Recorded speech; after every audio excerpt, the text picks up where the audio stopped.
to our ruse. Tara, try natin.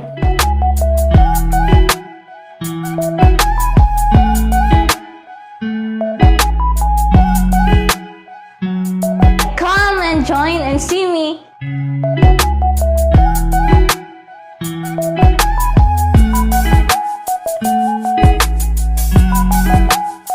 Hi, Michelle!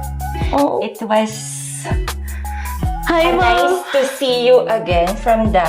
Bootcamp. Alright. Hi Pero po. first day lang yun, di ba? Opo, first day. Alright. And then, inad mo ako sa Facebook. Yes po.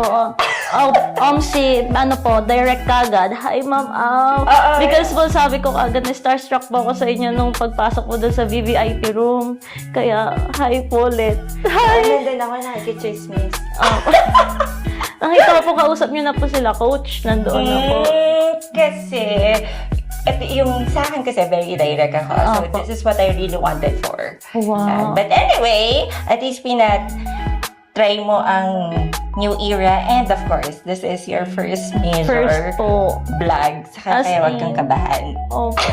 Thank you po for helping me to grow and also to transform with your new era, Tay. Yes, Thank the you new po. era type. So, do you have any questions? Yes po. First question po, how or what makes New Era Tech special po among the all machine you have po?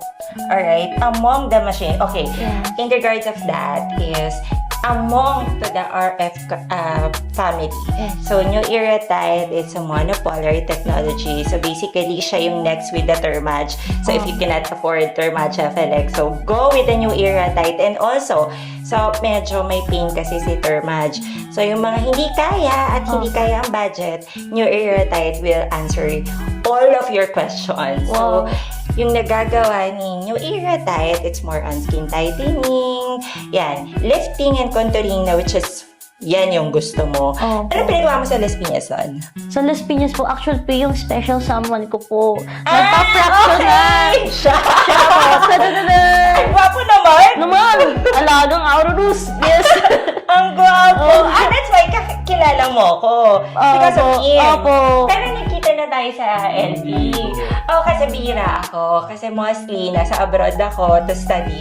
And also, sa branch ako ng Manila and Timog. Yan. Doon lang ako umiikot. Minsan LP, pero sobrang very, very rare yung time ko. Kasi nga, ang layo. And thank you for coming. Thank you rin Diba? po. Sobrang down to earth neto.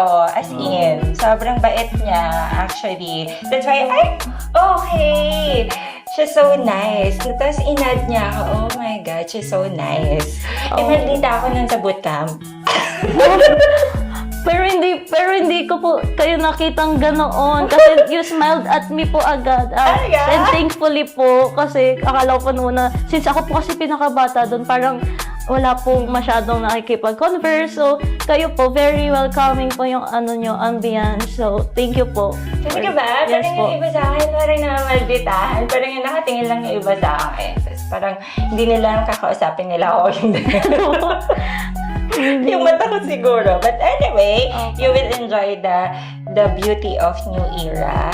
So actually, ito yung nagiging happy lang sila. And ito yung pinromote ni Osang, right? Na ligaya ang itawag mo sa akin. Wow. Kasi it's a happy. Happy ka lang talaga. You will Okay. get lifted, you will get relaxed.